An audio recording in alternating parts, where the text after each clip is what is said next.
दोस्तों, स्वागत है आपका हमारे चैनल द यूनिक वर्ल्ड में। दोस्तों, आज हम आपको अकबर बीरबल की 5 ऐसी मजेदार कहानी सुनाने वाले हैं जो आपने अभी तक सुनी ही नहीं। दोस्तों, पांचों कहानी बहुत मजेदार है, आखिरी तक जरूर सुने।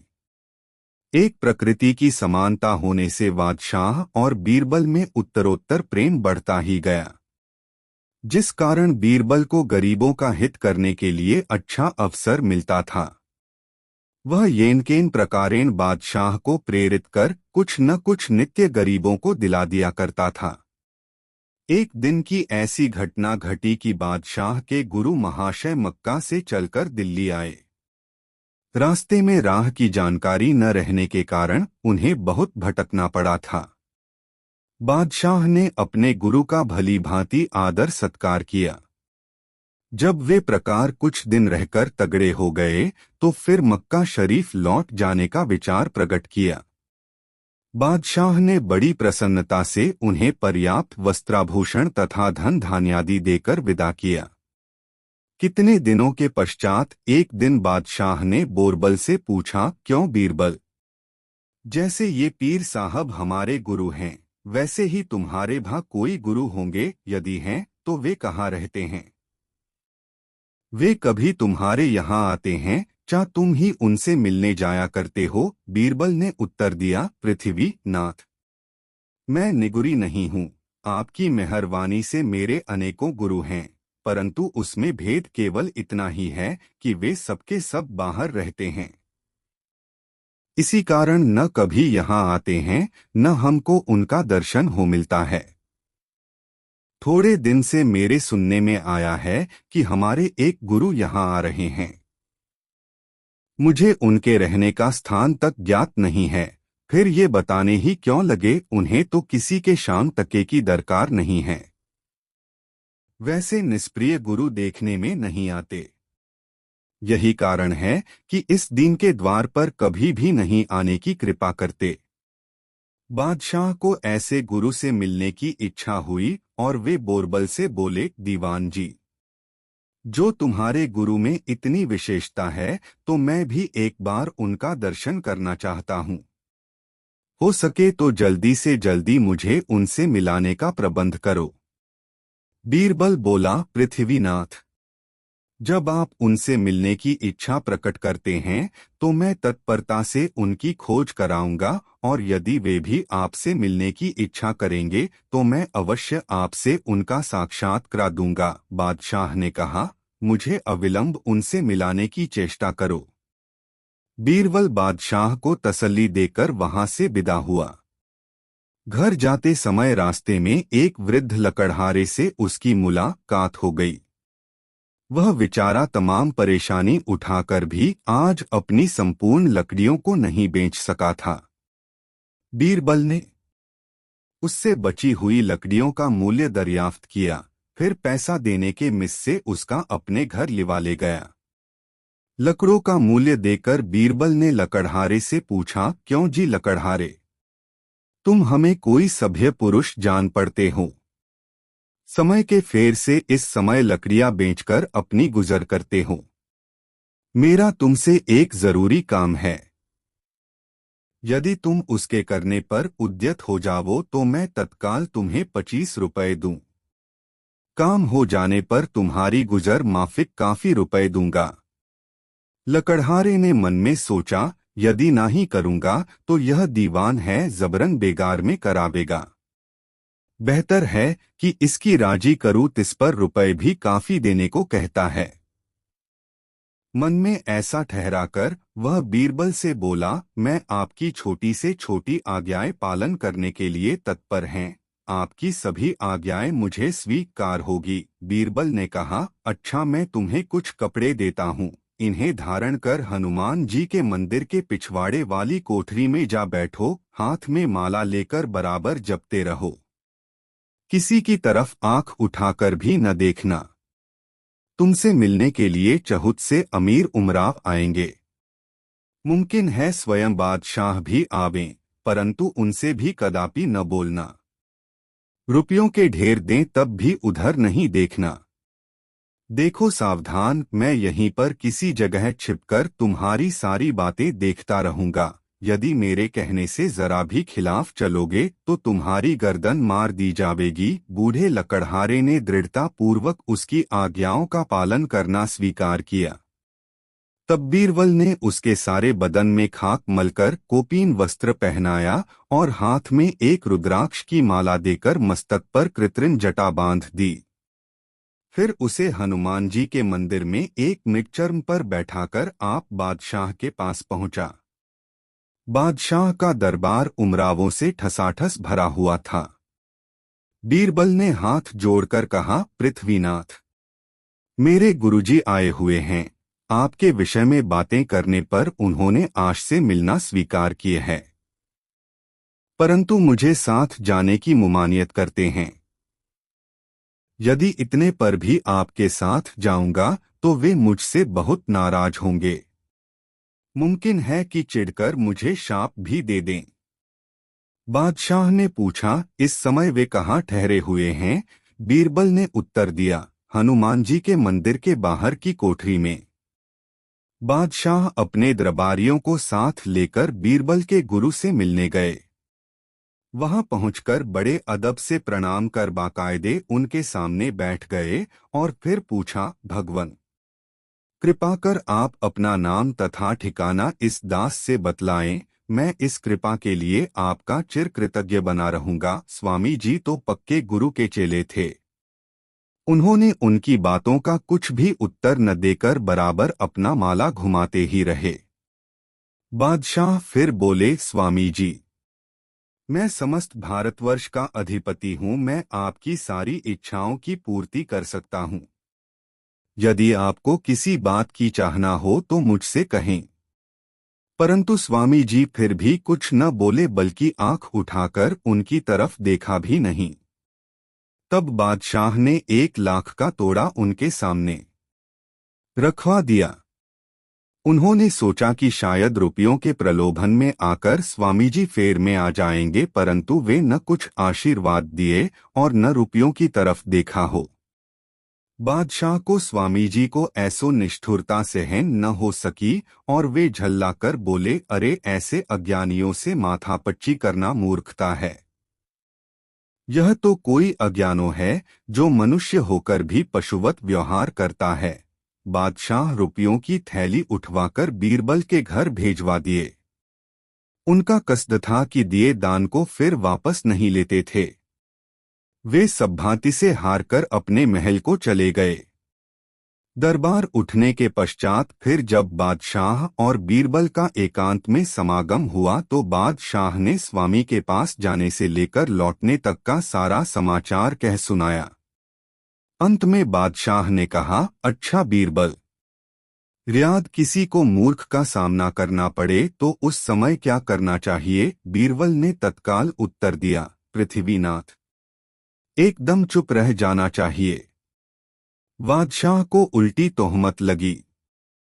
पहले उनका विचार था, इस प्रकार समझाकर बीरबल के गुरु का मूर्ख होना साबित करूंगा, लेकिन उनकी उस आशा पर एकदम पानी फिर गया। बीरबल ने उन्हें ही मूर्ख बना दिया।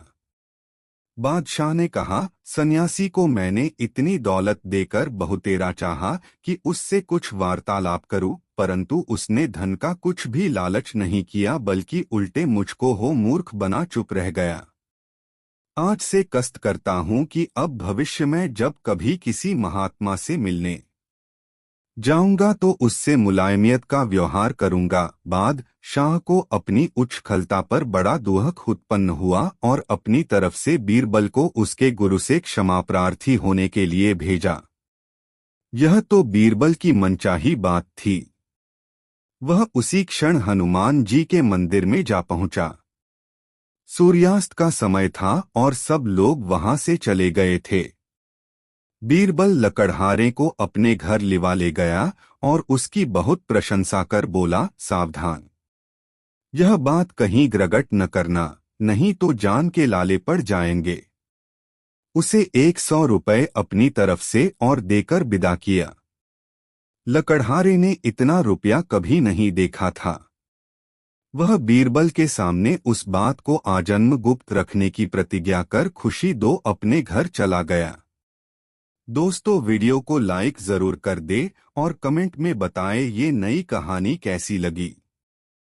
दोस्तों, एक दिन तुर्किस्तान के बादशाह को अकबर की परीक्षा लेने का विचार हुआ। वह एक पलची को पत्र देकर कई और सिपाहियों के साथ दिल्ली भेजा। पत्र का आशय यह था, अकबर शाह, मुझे सुनने में आया है कि आपके भारतवर्ष में कोई ऐसा वृक्ष उत्पन्न होता है कि जिसके पत्तों के खाने से मनुष्य की आयु बड़ी होती है। यदि यह बात सच्ची है तो मेरे लिए उस वृक्ष के थोड़े पत्ते भेज देना। बादशाह इस पत्र को पढ़कर विचारमग्न हो गया। फिर कुछ देर तक बीरबल से राय मिलाकर सिपाहियों सहित उस एलची को कैद कर एक सुदृढ़ किले में बंद करा दिया। इस प्रकार कैद हुए जब उनको कई दिन हो गए तो एक दिन बादशाह बीरबल को साथ लेकर उन कैदियों को देखने गया।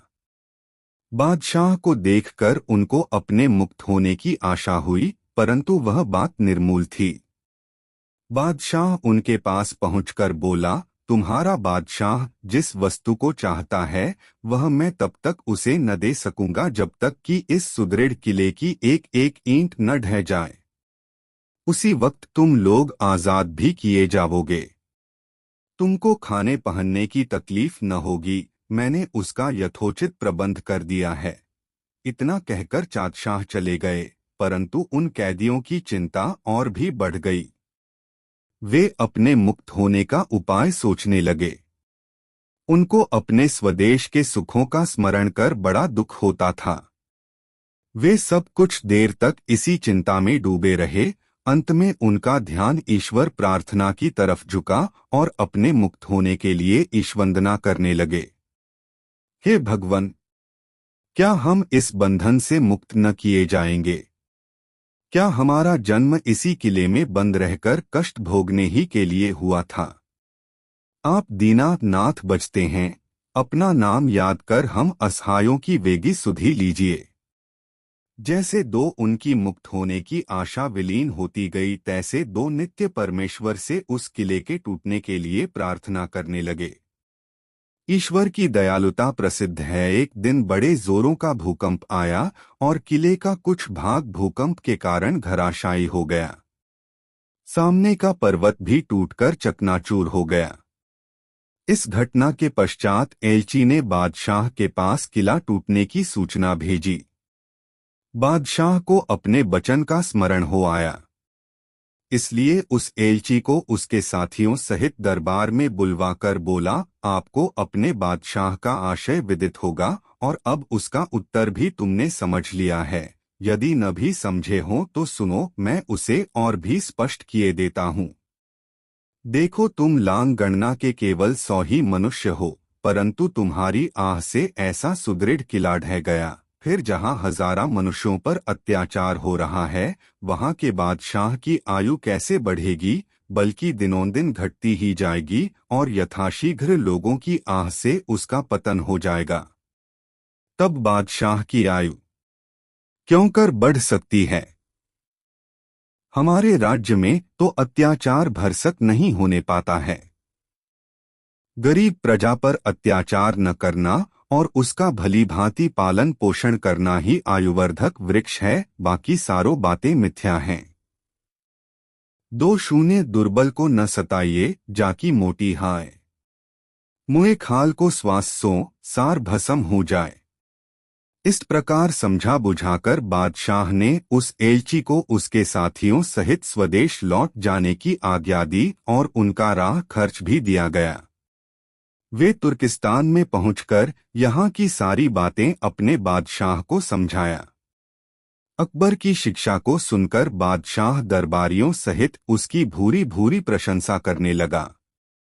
दोस्तों, वीडियो को लाइक जरूर कर दे। दोस्तों, एक बार की बात है, दिल्ली नगर में एक अति दरिद्री मनुष्य रहता था। उसकी हालत बड़ी अबतर थी। यहाँ तक कि अन्न मिलता तो वस्त्र नहीं, और यदि वस्त्र मिलता तो अन्न का ही अभाव रहता। उस मनुष्य को एक 8 वर्ष की कन्या थी, जो रूप रंग में भली और शरीर की सुडौल थी। एक दिन एक दुष्ट मनुष्य उस कन्या से मिला और उसे कुछ प्रलोभन देकर बहकाया। जब वह बालिका छोटी बुद्धि के कारण उसके बहकावे में आ गई तो वह उसे एक रंडी के घर ले जाकर बेच दिया। वेश्या के घर जाकर कन्या को सब उपभोग की सामग्रियां आसानी से मिलने लगीं। खाने के लिए हर समय नया नया और स्वादिष्ट पदार्थ मिलता था। ऐसे सुख के उपभोग में पड़कर कन्या अपने पिता को एकदम भूल गई। इधर बेचारा पिता अपनी कन्या के लिए बहुत हाय हाय किया और अपने भरसक उसकी बहुत खोजबीन की, परंतु जब उसका कहीं भी पता न चला तो लाचार होकर बैठ रहा। वेश्या ने उस कन्या को नृत्य गान की शिक्षा दिलवाकर उसे अपने फन में गुणाग्री बना दिया। वह धीरे धीरे सारे नगर में विख्यात हो गई। एक दिन ऐसी घटना घटी कि वह एक जगह महफिल में नाच रही थी और उसी बीच उसका पिता भी वहां पर जा पहुंचा। वह नाचने वाली कन्या को गौर करके देखा तो मालूम हुआ कि वह उसकी ही राम पियारी नामनी कन्या है। उसके बदन में काटो तो खून नहीं, परंतु उस समय छेड़खानी करने से अपना अपमान समझकर वह चुप मार गया और उस बेश्या का पूरा परिचय लेकर बादशाह के पास पहुंचा। जब बादशाह दरबार में आए तो अपना एक अर्जी दावा पेश किया। बादशाह उसे पढ़ने के लिए बीरबल को दिया। तब बीरबल उसे पढ़कर बादशाह को सुनाया। बादशाह ने वेश्या को उसकी लड़की के सहित तलब करने की आज्ञा दी। दूसरे दिन वेश्या कन्या के सहित दरबार में उपस्थित हुई। बीरबल बादशाह की अनुमति से निम्नलिखित प्रश्न किया, यह कन्या तुझे कहाँ से प्राप्त हुई है और इसका पिता कौन है? वेश्या तो वेश्या भला वह कत्र की चूकने वाली थी, इनकी पंडिताई सब पर विदित है। वह घर से ही कन्या को भली भांति सिखा पढ़ाकर दरबार में लाई थी। उसने कहा, पृथ्वीनाथ, यह एक फकीर को कन्या है। जब यह बहुत छोटी थी तभी वह फकीर इसे मेरे हाथ बेच गया था। इसकी उम्र उस समय 2-3 वर्ष की थी। भली भांति बातचीत भी करना नहीं जानती थी। मेरे घर रहकर कई वर्षों के बाद अब सयानी हुई है। लालन पालन के अतिरिक्त और बहुत सा व्यय करके मैंने इसे शिक्षिता बनाया है।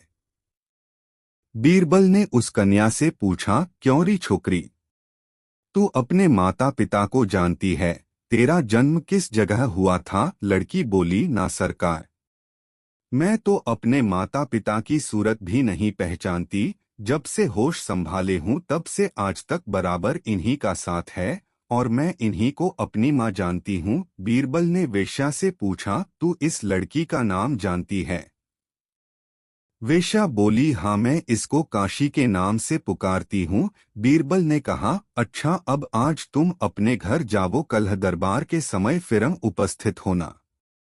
दूसरे दिन बीरबल ने उससे पहले ही लड़की के पिता को तलब किया और उससे पूछा, क्या तुम अपने लड़की का असली नाम बतला सकते हो? पिता बोला, हाँ सरकार, मैं उसे सुभद्रा नाम से पुकारता हूँ। यह हमारे अड़ोस पड़ोस के सभी लोग जानते हैं, आप उनसे भी पूछ सकते हैं। बीरबल को उनके नाम के संबंध में और पूछताछ करने की आवश्यकता नहीं जान पड़ी, इसलिए उसे वहीं तक रखा। इधर वेश्या भी समय पर उपस्थित हुई। इस मामले की बड़ी शोहरत हो गई थी, इसलिए दोनों तरफ से बहुतेरे लोग फैसला सुनने के लिए आए। बीरबल ने चुपके से एक सिपाही को आज्ञा दी कि इस भीड़ में घुसकर सुभद्रा सुभद्रा कई बार पुकारा। जो कोई नाम को सुनकर कुछ भी संकुचित हो उसे पकड़कर मेरे पास हाजिर करो। सिपाही ने चिल्लाकर सुभद्रा को पुकारा। उसके पुकारते ही सब लोग सन्न हो गए, परंतु वह कन्या चुपके से खड़ी होकर इधर उधर देखने लगी। सिपाही बीरबल की आज्ञानुसार उसका हाथ पकड़ लिया और उसे उसके पास ले आया। वेश्या भी लड़की के साथ हो ली। बीरबल ने कन्या से पूछा, क्यों री, तेरा नाम तो काशी है न? फिर तू सुभद्रा के नाम से क्यों खड़ी हो गई? लड़की ने उत्तर दिया, सरकार, मेरे पिता मुझे सुभद्रा के नाम से ही पुकारते थे, अतएव सुभद्रा नाम के सुनते ही मेरे कान खड़े हो गए। बीरबल ने कहा, अभी तू कल अपने बयान में कह चुकी है कि मैं अपने पिता को नहीं जानती और आज इस प्रकार कहती है। वह लड़की चक्कर में आ गई और डरवश थरथर कांपने लगी। वेश्या बीच बीच में अपने वचन की पुष्टि के लिए बोलना चाहती थी, परंतु बीरबल ने उसको डांटकर रोक दिया। वे बोले, तू झूठी साबित हो चुको है क्योंकि तेरे बयानों में अंतर पड़ रहा है। मैं इस मिथ्या के बदले तुझे अभी दंड देता हूँ। यह कहकर बीरबल ने एक कर्मचारी से कुछ सांकेतिक भाषण किया। कर्मचारी आज्ञा पाते ही एक कोड़ा हाथ में लेकर सामने आया। उसे देखकर वेश्या डर गई और तुरंत अपना कसूर गर्दान लिया। वह बोलो, पृथ्वीनाथ, मैं इस कन्या को आज से 3-4 वर्ष पहले एक आदमी से खरीदा था। वह आदमी मुझे झांसा पट्टी पढ़ा, इसके बदले में काफी धन हड़प ले गया है। आप मेरे अपराधों को क्षमा करें। लड़की का पिता बीरबल के इशारे से अपनी कन्या के पास खड़ा हो गया। बीरबल ने उस लड़की से पूछा, क्या तू इस आदमी को पहचानती है? क्या इसकी शक्ल तेरे पिता से मिलती है? लड़की को डर उत्पन्न हो गया। उसने सोचा कि अगर झूठ बोलती हूं तो बोरबल बीच सभा में कोड़े लगवावेगे, अतएव सच बोलना ही अच्छा है। उसने कहा, हाँ हाँ, यही मेरे जन्मदाता पिता हैं। इतना कहकर वह अपने पिता के चरणों पर गिर पड़ी। पिता ने उसे उठाकर छाती से लगा लिया। बीरबल ने कहा, वेश्या, अब तेरे पास और कोई सफाई देने की बात नहीं रही। तू एक साथ ही 3 अपराधाधार में गिरफ्तार हुई है। पहला अपराध अवोध कन्या के फुसलाने का, दूसरा दास व्यवसाय को तरक्की देने का और तीसरा धोखा देने का है। इसलिए तुमको 7 वर्ष की सजा दी जाती है। वह सिपाहियों द्वारा तत्क्षण कैद कर ली गई और वे उसे लेकर कारागृह का मार्ग लिए। तब बीरबल उस वृद्ध पुरुष को समीप बुलाकर बोले, मैं तुम्हारी कन्या को तुम्हें देता हूँ, परंतु साथ ही इस बात की हिदायत भी करता हूँ कि अब यह लड़की तुम्हारे यहाँ न रह सकेगी। इसलिए तुम्हारो और इसकी इसी में भलाई है कि एक अच्छे बर की तलाश कर इसकी यथाशीघ्र शादी कर दो। बूढ़े मनुष्य ने दीवान की उचित सलाह को मानने का वचन दिया और उससे विदा हो अपनी कन्या के साथ खुशी दो घर लौट आया। दोस्तों, इस वीडियो को लाइक जरूर कर दे। 4 अकबर बादशाह के राज में दिल्ली के निकट ग्राम में एक स्त्री रहती थी। उसका दिमाग बहुत चढ़ा हुआ था, जिस कारण वह नित्य अपने पति को 10 जूते मारा करती थी। उसको एक पुत्री भी थी। जब वह सयानी हुई तो उसके विवाह की चर्चा छिड़ी।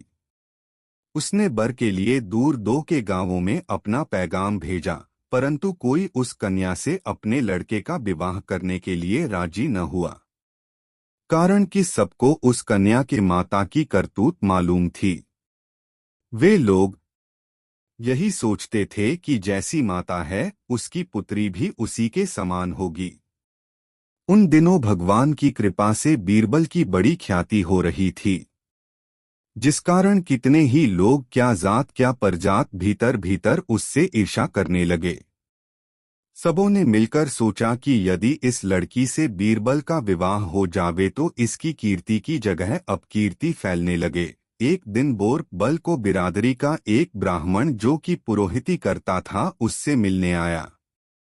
थोड़ी देर तक इधर उधर की बातें कर वह बीरबल से उस लड़की के साथ विवाह करने का आग्रह किया। बीरबल ने कहा, पंडितवर, आप जानते ही हैं कि मेरा विवाह हो चुका है, फिर एक स्त्री के रहते हुए दूसरी के साथ विवाह करना अनुचित होगा। हाँ, यदि आपकी ऐसी ही इच्छा है तो आप मेरे भाई को पसंद करें। वह काशी जी पढ़ने गया है, मैं उसका विवाह करने के लिए तैयार हूँ। पुरोहित की मंशा वर आई, बीरबल नहीं तो उसका भाई ही सही। घर में अशांति होने से बीरबल को भी कष्ट होगा। ऐसी पक्की धारणा बनाकर वह रामबाई के घर पहुंचा। वहां की अजीब हालत थी। रामबाई पतिदेव के मस्तक पर 9 जूता चढ़ा चुकी थी। 10वें के लिए भी तैयार थी। इसी बीच पुरोहित जी उसके मकान में दाखिल हुए और हैं ह करके उसे रोकना चाहा, परंतु वह कुलटा भला कब मानने वाली थी। अपना 10वां जूता भी बेचारे पति को जड़कर ही शांत हुई। जब उसका मिजाज कुछ ठिकाने आया तो उसने पुरोहित के आने का कारण पूछा। पुरोहित बीरबल का नाम लेकर बोला, मैं तुम्हारी लड़की की शादी के लिए एक वर देख आया हूं। लड़का काशी में पढ़ रहा है, केवल तुम्हारी अनुमति की देर थी। यदि कहो तो विवाह निश्चित किया जाए। रामबाई पुरोहित से बड़ी प्रसन्न हुई और उसका आदर सत्कार कर बोली, मुझे मंजूर है, आप जाकर पक्का कराइए। पुरोहित जी फिर उल्टे पांव बीरबल के पास पहुंचे और दोनों पक्ष को राजी कर रामबाई की कन्या और बीरबल के छोटे भाई की शादी पक्की कर दी। बीरबल पुरोहित का आंतरिक भाव पहले ही ताड़ गया था, इसलिए झूठ मूठ अपना छोटा भाई होना बतलाकर पुरोहित को फांस लिया था। इधर जब विवाह पक्का हो गया तो वह एक सजातीय अनाथ लड़के की खोज में पड़ा। कहाँ भी है, जिन खोजा तिन पाया, गहरे पानी पैठ। हाँ बौरी ढूंढन गई, रही किनारे बैठ। 2-3 दिनों के प्रयास करने हो से उसे एक लड़का 20-25 वर्ष का मिल गया। वह अपने पेट पालन के फिराक में देहात से ऊबकर दिल्ली नगर में आया था। हाँ इतना अवश्य था कि उसने पहले कुछ विद्या भी हासिल कर ली थी।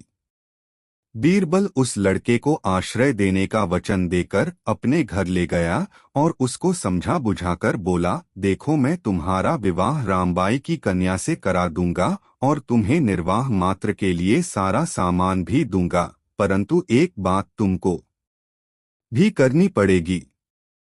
लोगों में तुमको मेरा छोटा भाई होना विख्यात करना पड़ेगा, बल्कि यत्र तत्र इसका प्रचार भी काफी तौर से करना होगा। वह लड़का बहुत प्रसन्न हुआ और बीरबल का छोटा भाई बनना सहर्ष स्वीकार किया।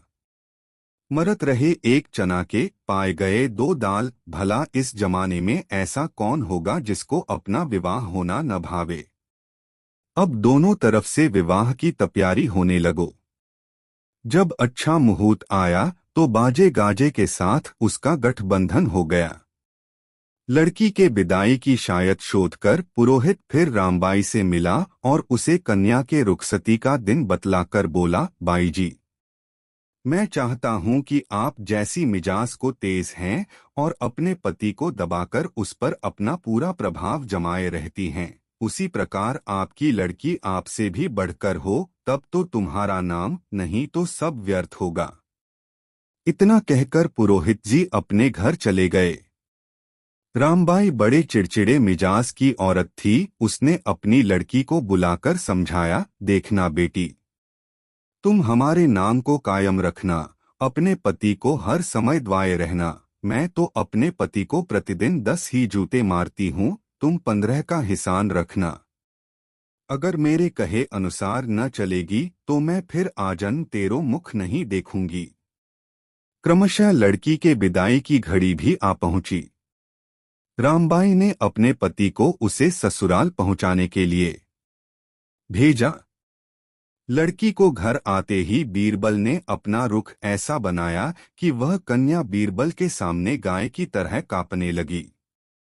इधर बीरबल ने अपने बनावटी भाई को भी उससे चिड़चिड़ा बनकर रहने की सोख पहले से ही दे रखी थी।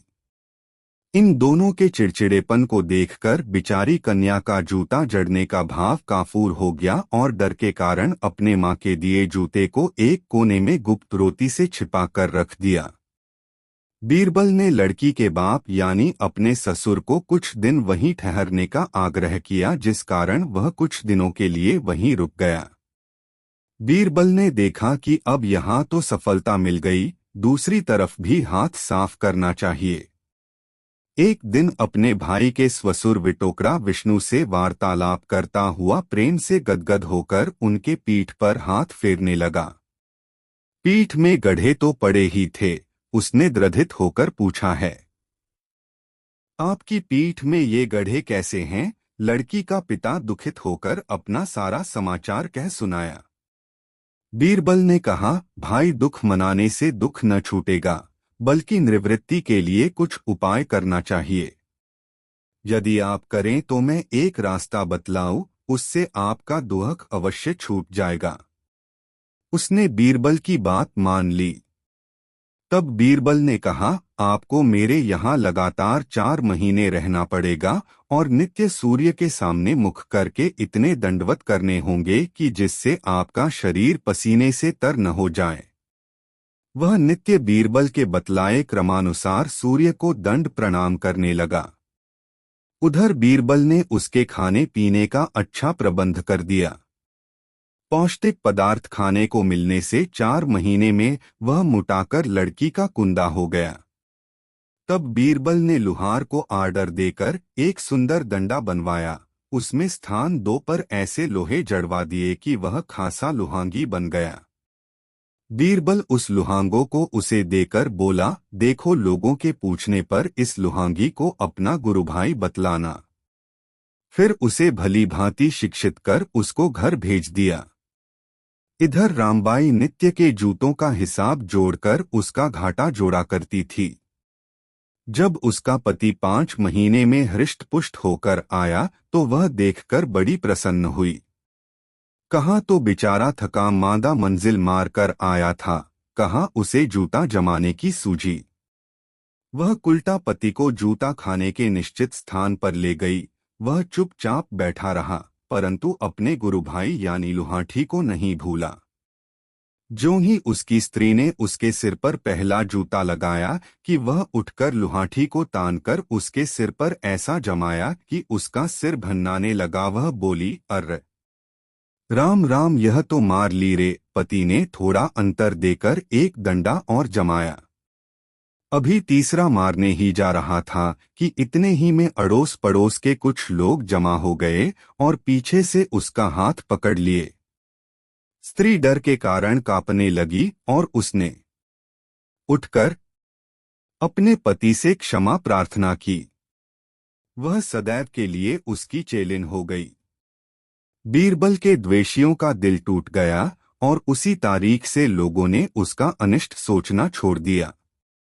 दोस्तों, वीडियो को लाइक जरूर कर दे और कमेंट में जरूर बताएं वीडियो कैसा लगा। 5 दोस्तों, ये कहानी अकबर बीरबल की सबसे फेमस और लंबी कहानी है, पूरी जरूर सुने। दोस्तों, एक दिन बादशाह जनाने महल में गाना सुन रहे थे। उसके कुटुंब की सारी स्त्रियां उपस्थित थीं। वहां पर सिवा बादशाह के दूसरा कोई मर्द नहीं था। यह जुमावड़ा बादशाह की बेगमरमों के मत से हुआ था। उनका विचार था कि बादशाह प्रेम में फांसकर कुछ दिनों तक महल में रखे जाएं। उनका उद्योग भी कुछ दो सफल होते दिखलाई पड़ा। बादशाह उनके प्रेम में फंस गए। एक बेगम जिसका कोकिल कंठा नाम था, सबके अंत में एक वियोग मिश्रित गजल गाना शुरू किया। उसकी ऐसी दीनता भरी गजल से बादशाह पिघल गए और उससे पूछे, इस गाने से तुम्हारा क्या तात्पर्य है? बेगम ने कहा, प्रभु, आपका अधिकतर समय लड़ाई ही में बीतता है और यहाँ हम घर में पड़ी 2 आपके वियोग की एक एक घड़ियों को वर्ष के समान काटती हैं। प्रभु, क्या यह अनुचित नहीं है? मैं अपने हृदय की गवाही अपने मुख से कहाँ तक दें? उसे या तो हमारा मन या अंतर्यामी ईश्वर ही जान सकता है। क्या आप बतलाने की कृपा करेंगे कि इस समय आप कितने समय के बाद लड़ाई से फुर्सत पाकर महल में आए हुए हैं? अब यदि न्याय की दृष्टि से देखें तो आपको हमें छोड़कर जाना उचित नहीं है। बादशाह ने कहा, बेगम साहिबा, आप समझती हैं कि मैं एक लड़ाई ही के काम से बाहर रह जाता हूं, परंतु दरअसल ऐसा नहीं होता। लड़ाई में तो कभी 2 जाने का मौका लगता है। जो मैं अपनी प्रज्ञाओं की देखरेख न करूं तो भला इतना बड़ा साम्राज्य कभी टिक सकता है। मेरी अपकीर्ति संसार में फैल जावे। 2-4 दिनों की तो तुम्हारी प्रार्थनाएं भले ही स्वीकृत को जा सकती हैं, परंतु 1 साल व 6 मास को गुंजाइश नहीं है।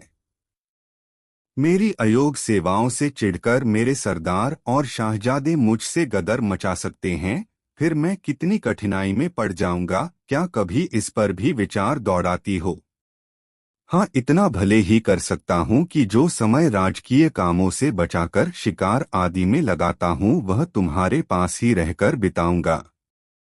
अब इससे अधिक और क्या चाहिए?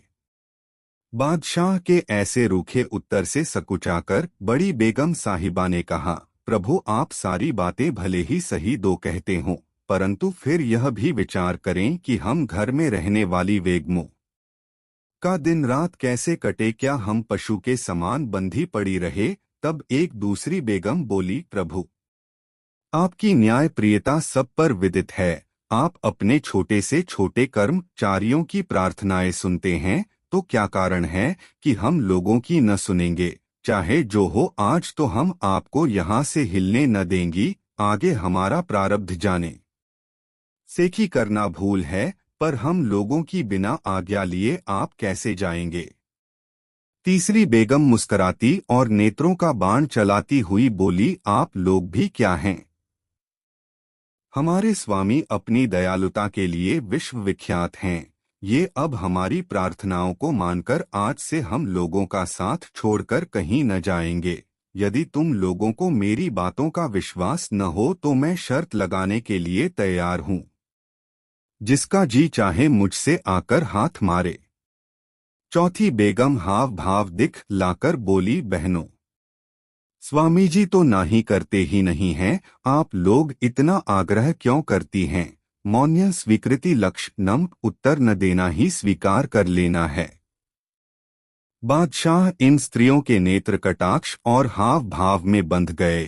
किसे क्या उत्तर देना चाहिए इसका उन्हें कुछ भी ज्ञानन रहा और विवश होकर बोले, बेगमों आप लोगों के प्रेम से मैं गदगद हो गया हूँ और आपको यकीन दिलाता हूँ कि अब तुम्हारे पास ही रहूंगा। बादशाह के मुख से इतना निकलना था कि बेग में प्रसन्नता से उछलने लगों और उनके बहुतेरे नए नए नखरे और हाव भाव होने लगे।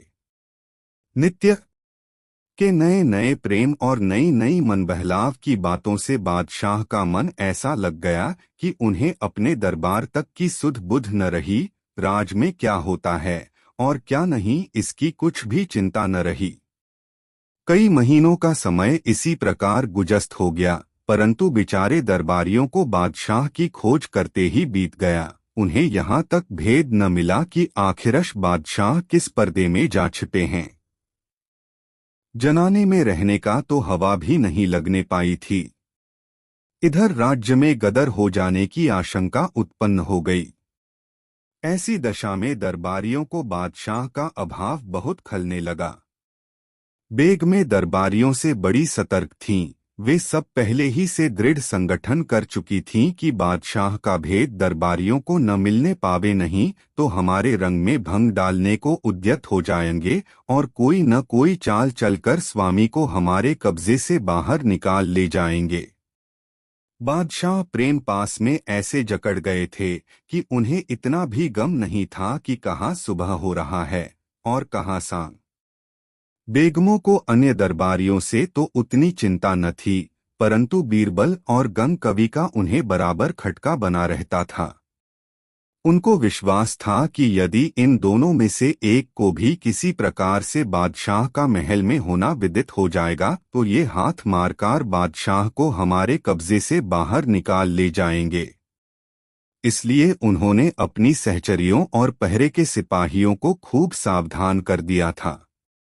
इतना ही नहीं, उनको अच्छी चौकसी के लिए छिपे तौर से कुछ अधिक वेतन भी देती थीं और उन्हें हुक्म दे रखा था कि कोई भी मर्द महल के भीतर प्रवेश न करने पाए।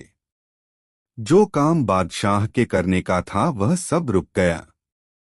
बाहर बाहर से कितने ही राजदूत आए, परंतु उन्हें गद्दी खाली मिली। इस घटना को देखकर वे बहुत ही चकराए। इधर नगर निवासियों के चेहरे पर भी कालिमा का पर्दा पड़ने लगा। आज 9-10 महीने से बादशाह का गुम हो जाना बड़े आश्चर्य की बात थी। धीरे धीरे लोगों का विचार पलटा खाने लगा। वे अपनी मनमानी करने पर उद्यत हुए। दरबारियों को गुप्तचरों के जरिए सारी बातें विदित हो जाती थीं, इसलिए उन्हें भय था कि कहीं बाहरी राजदूत कोई नया फसाद न खड़ा कर दें। बीरबल ने सोचा कि अब बिना बादशाह का पता लगाए अच्छा न होगा। अतएव इसका भार बीरबल ने अपने ही सिर उठाया। मुख्य मुख्य सभासदों की एक प्राइवेट गोष्ठी हुई। सबको संबोधन कर बीरबल बोला, मित्रों, अब राज का काम संभलते नहीं दिखता है, कारण कि बादशाह के गायब हो जाने का समाचार दूर देशों तक फैल चुका है। बाहरी राजदूत टंटा फानने पर उद्यत दिखाई पड़ते हैं। ईश्वर न करे कि कहीं से शत्रुओं को चढ़ाई हो जाए, नहीं तो अपने उद्धार में बड़ी अड़चन पड़ेगी।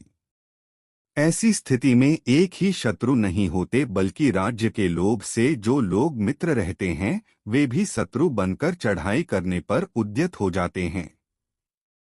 फिर इस स्थिति को हम कैसे संभाल सकेंगे? इसलिए हमें मुनासिब है कि तन मन तथा धन से बादशाह की खोज में कटिबद्ध हो जावें। टोडरमल नामी एक प्रधान दरबारी बोला, बीरबल, मेरी अनुमति से आप पहले महल के उन स्थानों का अन्वेषण करें जहां तक कि आपको महल में जाने की आज्ञा है। बीरबल ने कहा, यह मैं इससे पहले ही कर चुका हूं, परंतु जब मेरा कुछ वश न चला तो आज यह बात आप लोगों के सामने उपस्थित किया है। गंग कवि बोला, आप लोगों को विदित है कि मैं बादशाह को देखने के लिए कितना उतावला हो रहा था, सो कल मुझसे बादशाह का साक्षात्कार हो गया। मानो सूखते विरवे पर पानी पड़ गया, सबकी आंखें खुल गई। बीरबल ने पूछा, आपने बादशाह को कहाँ पर देखा था? गंग ने उत्तर दिया, वह दिलाराम बेगम के कमरे में सोए थे। बीरबल ने कहा, ठीक है, बेगम ने बादशाह को मोहित कर लिया है। भला ऐसी दशा में बादशाह दरबार में कैसे आ सकते हैं?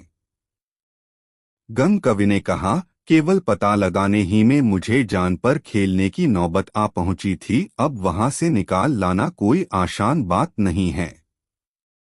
बीरबल ने गंग को उस्काते हुए कहा, फिर भी यह काम सिवा कविवर गंग के दूसरे के किए हो भी नहीं सकता। एक अन्य दरबारी ने भी कहा, भाई, यह साधारण एहसान नहीं है, बादशाह को निकाल लाने वाले की कीर्ति अमर हो जाएगी, कारण कि इससे अगणित लोगों का उपकार होगा।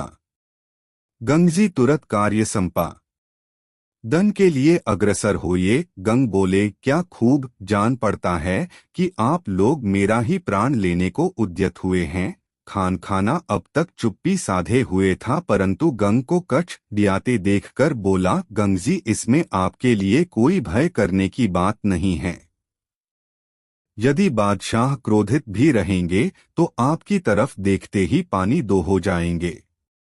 यह कोई साधारण काम नहीं है, इससे आपको एक बड़ा एहसान मिलेगा।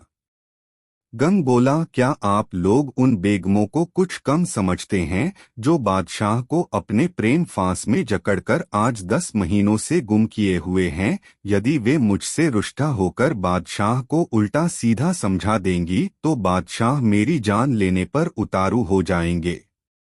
मेरे बाल बच्चे बिलबिलाकर वे मौत मरेंगे। बादशाह को महल से बाहर निकाल लाना शेर का सामना करना है। बीरबल बोला, गंगजी, मैं आपको विश्वास दिलाता हूं कि यदि अब की बार बादशाह उन बेगमों के हाथ से छूटे की समझ लेना कि फिर वे उनके हाथ न लगेंगे। इस बार हो उन सबों ने उन्हें कैसे फंसा लिया, मुझे तो इसी पर बड़ा आश्चर्य आ रहा है। अब राजा टोडरमल की बारी आई। वे बोले, कविवर, आपको हतोत्साह होना शोभा नहीं देता। यह काम कवियों का ही है कि दूसरों को उत्साह देते हुए लड़ाई में स्वयं अपना प्राण भी विसर्जन कर देना। इसके अनेकों प्रमाण पुस्तकों में भरे पड़े हैं। लड़ाई में प्राण देकर हमारे प्राचीन कवियों ने केवल थोड़े से आदमियों की जीवन रक्षा की होगी, यहाँ तो समस्त भारत को काल की गाल से बचाना है। आप धैर्य से काम लें, कामयाबी आपके ही द्वारा हासिल होगी। इस महान पुण्य का भागी होना विधाता ने आप ही के कर्म में लिखा है। बीरबल गंग को प्रोत्साहित करने के लिए फिर बोला, हमारे कवि सम्राट तो सदा से सूरमा हैं, इस बार न जाने क्यों इनका मन कदा रहा है। क्या राज का प्रबंध उलटने वाला तो नहीं है?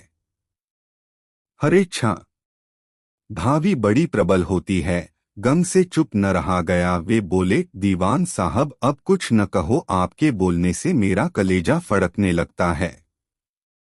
आपने कोई जादूगरी तो नहीं सीख रखी है, या आपकी वाणी में कोई मोहनी शक्ति तो नहीं घुसी हुई है? मैं आपकी बातें सुनते ही आपके फेर में आ जाता हूँ। तोडरमल ने कहा, देखो गंग, मोहनी सोहनी कहना तो टाल मटोल की बातें हैं। अब आपको अपना विचार स्पष्ट कर देना चाहिए, या तो हाँ करो वा नहीं करके सारा बखेड़ा दूर कर दो। गंग बोले, क्या खूब, आप सब लोग एक मत होकर मेरे पीछे पड़ गए हैं, परंतु स्मरण रखना कि इस बार प्राण लेने देने की बारी है। जब सर कटाने की दशा उपस्थित होगी तो क्या उस समय भी मेरी रक्षा करोगे? बीरबल ने सबको इशारा किया, जिस कारण सब सभासद एक साथ हामी भरने को तैयार हो गए। बीरबल बोला, कविवर, आपका एहसान इस सभासदों पर सबसे बढ़कर होगा। क्या इतने लोगों के कहने पर बादशाह विचार नहीं करेंगे? तोडरमल ने कहा, गंगजी अब तत्काल बादशाह को महल से निकाल लाने का उपाय करो। गंग बोला, मैं दीवान बीरबल और राजा टोडरमल प्रभृत सभी दरबारियों से आग्रह पूर्वक निवेदन करता हूँ कि इस समय मेरा दिल और दिमाग काम नहीं करता है, अतएव इस समय यश प्राप्ति के लिए कोई दूसरा दरबारी बीड़ा उठावे। मेरी सम्मति में तो ऐसा आता है कि बीरबल, मानसिंह, टोडरमल और खानखाना प्रभृत कोई भी दरबारी इस काम का भार अपने सिर ले तो अति उत्तम हो। राजा टोडरमल बड़ी चिंता में पड़ गए। उन्होंने विचार किया कि जिस बात को हम लाख घंटों परिश्रम कर इतने ऊंचे पहुंचाया था, वह थोड़े ही में गिरना चाहती है। यदि सचमुच में गिर ही गई तो यह आज की सभा निष्फल हो जाएगी। उन्होंने कहा, जो काम जिसके करने का है वही उसके करने का असली हकदार है। कविवर, यह काम कवियों का है, इसे की दूसरा नहीं कर सकता। गंग कवि इस बार बिल्कुल निरुत्तर हो गया। असल में बात भी सही थी। सही के आगे हरेक विचारवान पुरुष को झुकना पड़ता है। उसने हामी भर लो और बोला, चाहे जैसे भी हो, अब बादशाह को जनाने महल से बाहर निकाल कर ही दम लूंगा। समस्त दरबारी आनंद विह्वल हो गए। इस खुशखबरी के उपलक्ष्य में सबों ने ईश्वर पूजा करने की मनौती मानी। इसके पश्चात सभा का काम बंद हुआ। लोग दूसरे कार्यों का संभाल करने लगे। उघर गंग की और ही हालत थी। उसने विचार किया कि जो काम मुझे ही करना जरूरी है, उसमें व्यर्थ आगा पीछा करना उचित नहीं। मैं इस कार्य को आज ही संपादन करूंगा। यह राज दरबार है, गुप्तचर बराबर लगे रहते हैं। कहीं यह सुराख बेगमों को लग गई तो फिर काम होना असंभव हो जाएगा।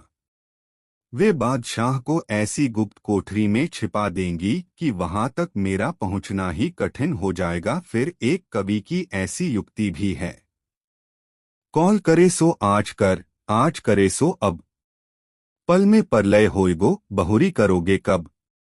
गंग का ऐसा विचार करना झूठा नहीं था। वह बेगमों के नस नस से वाकिफ था, दूसरे स्त्रियों के भेद भावों का पूर्ण ज्ञाता भी था।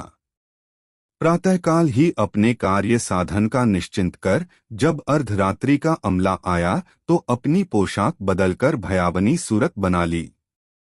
दिन में ही एक काला बुर्का और एक हाथ भर की ऊंची काली टोपी सिलवाकर दुरुस्त करवा लिए था। जब मध्य रात्रि आई तो बुर्का और टोपी को धारण कर हाथ में एक मोटा सा लड्डू बांध घर से बाहर निकला। एक हाथ में माला भी लटक रही थी। उसने अपनी सूरत राक्षस की बनाई थी। रास्ते में लोगों से साक्षात्कार न हो जाए इस भय से हटता बढ़ता निर्धारित स्थान की तरफ अग्रसर हुआ। जनाने बाग के द्वार पर पहुंचकर आगा पीछा सोचने लगा। उसके मन में यह समाई कि अगर सदर फाटक से चलता हूं तो निश्चय है कि पहरे वालों से मुठभेड़ हो जाएगी। अतएव गुप्तद्वार से चलने में ही कल्याण दीख पड़ता है। तदर्थ उसने गुप्त द्वार का ही आश्रय लिया। रात्रि का चतुर्थ पहर था। लुकते छिपते वह एक ऐसी जगह जा पहुंचा जहां से हल्का प्रकाश बाहर को आ रहा था। बादशाह पाखाने से निवृत्त होकर दातून कर रहा था। उसके चारों तरफ बारांगनाओं की चौकी थी। बादशाह का आनंद उपभोग देखकर गंग चकरा गया और मन ही मन सोचा, भला ऐसा कौन त्यागी होगा जो ऐसा इंद्रभवन का उपभोग त्याग कर दुनिया के बखेड़ों में फंसकर जीवन व्यतीत करेगा।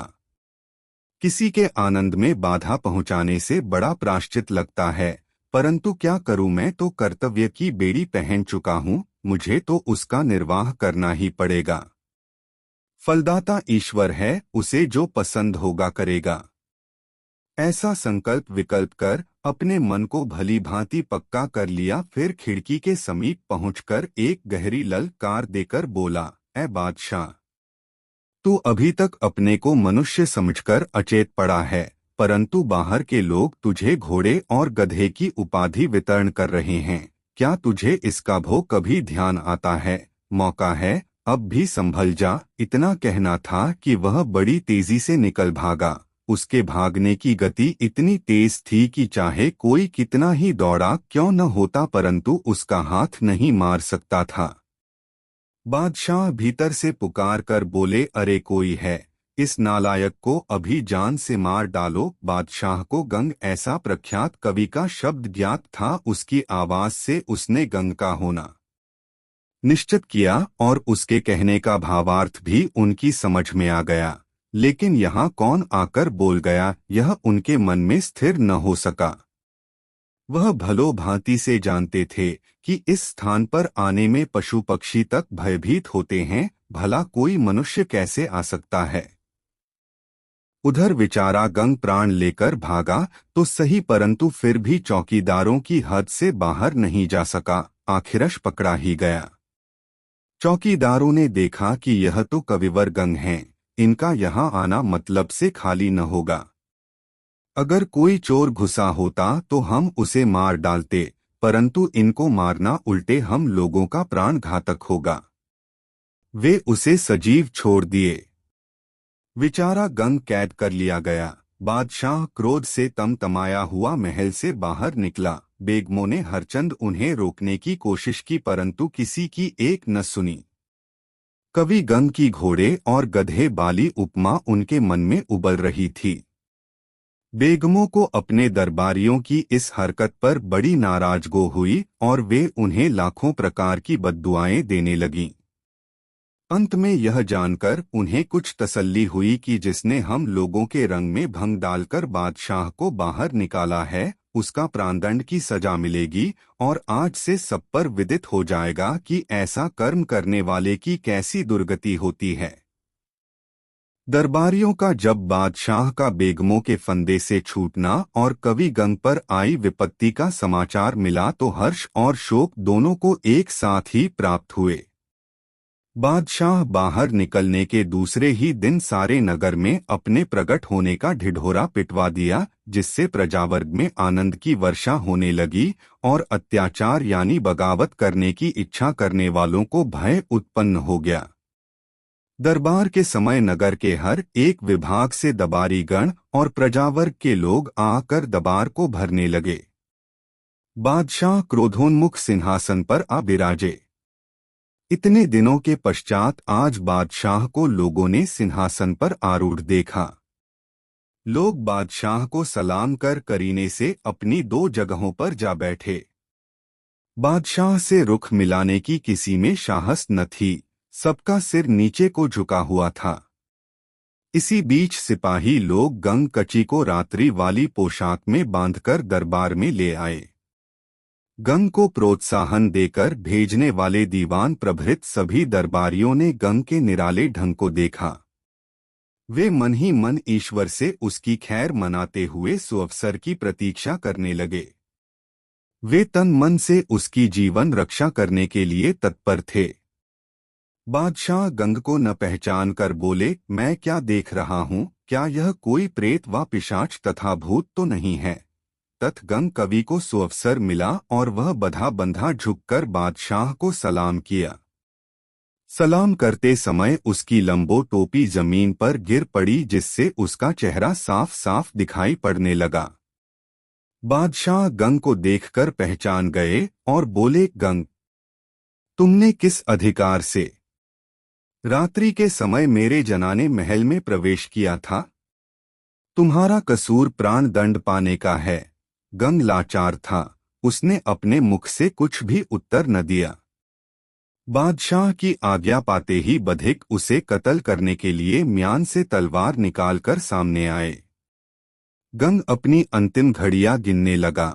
फिर उसका ध्यान उन दरबारियों की तरफ गया जिनकी कृपा से वह इस दशा को प्राप्त हुआ था। वह बारी बारी सबके मुख की तरफ फिरकर देखा। इशारे से हरचंद लोगों को अपनी सहायता के लिए प्रोत्साहित किया, परंतु प्राण जाने के भय से सहायता करने की कौन कहे। कोई सिर उठाकर उसकी तरफ देखा तक नहीं। बादशाह गंग की सारी हरकतों का मनोमन निरीक्षण कर रहे थे। आखिरकार उनसे न रहो गया और गंग से बोले, गंग, तू आज यह कौन सा ढोंग निकाला है, दरबार है या तमाशे का घर। गंग से रहा न गया। कल की सभा के परामर्शदाताओं की काली करतूत उसे खुल की तरह बेध रही थी।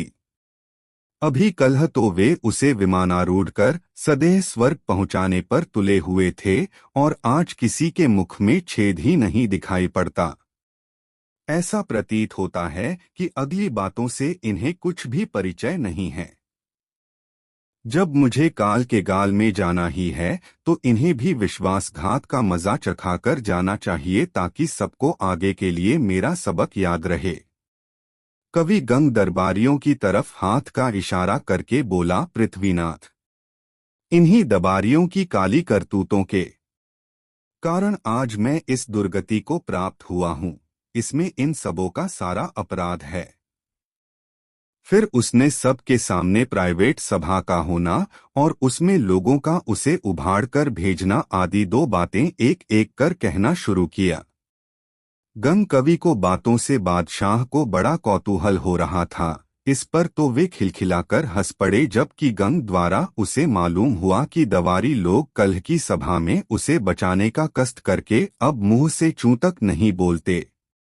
बादशाह जो जो गंग कवि से उसकी कहानी सुनते गए त्यों त्यों उनके क्रोध में कमी आती गई। अंत में वे प्रसन्न होकर गंग कवि के प्राणदंड की सजा रद्द कर दी और उसके कर्तव्यों को उपकार को दृष्टि से किया जाना समझकर उसे अच्छी पारितोषिक प्रदान किए। बादशाह ने कहा, देखो कविवर, मेरी बातें गठिया कर रख लो। जो लोग मधुर भाषी होते हैं वे कभी भी अपने वादे के सच्चे नहीं निकलते। इसलिए किसी की मीठी मीठी बातें सुनकर उसके फेर में तब तक नहीं आना चाहिए जब तक कि उसका दिली भाव न समझ में आ जाए। बादशाह को अपने दरबारियों की धूर्तता से कुछ खेद सा उत्पन्न हो गया था, इसलिए उनकी तरफ इशारा करके बोले, आप लोगों ने इस विचारे वृद्ध को मरने के लिए तो भले ही उसका कर काम निकाल लिया, परंतु उसके छुड़ाने का किसी ने कुछ भी प्रयास नहीं किया। क्या तुम्हें यही करना यथोचित था? बीरबल बोला, पृथ्वीनाथ, हम लोग कविवर के बड़े आभारी हैं, क्योंकि इन्होंने अपनी जान पर खेलकर हजारों की प्राण रक्षा की है। हम इस बात से भली भांति परिचित हैं कि आप परिणामदर्शी हैं, इसलिए उन्हें मरने न देंगे। यदि बीच में हम लोग आपसे कोई छेड़छाड़ करते तो आपकी क्रोधाग्नि और भी भड़क जाती, फिर उस समय हम लोगों के संभाले न संभवती। इन्हीं सब परिणामों पर दृष्टिपात कर सब लोग खामोश रह गए। फिर फिर यह काम समाप्त कर बादशाह पिछड़े राजकीय कामों के करने में तत्पर हुए और पहले के समान बराबर दरबार में उपस्थित होकर सारे पिछड़े हुए कामों को थोड़े दिनों में ही संभाल लिया। दरबारियों की इस चातुर्यता से आतंक फैलाने वालों का सिर नीचा हो गया। दोस्तों, ये प्यारी कहानी आपको कैसी लगी कमेंट में ज़रूर बताएं। ऐसी और मज़ेदार कहानी सुनने के लिए हमारे चैनल द यूनिक वर्ल्ड को सब्सक्राइब ज़रूर कर ले और वीडियो को लाइक करें और यह वीडियो अपने मित्रों को ज़रूर शेयर करें। वीडियो देखने के लिए धन्यवाद।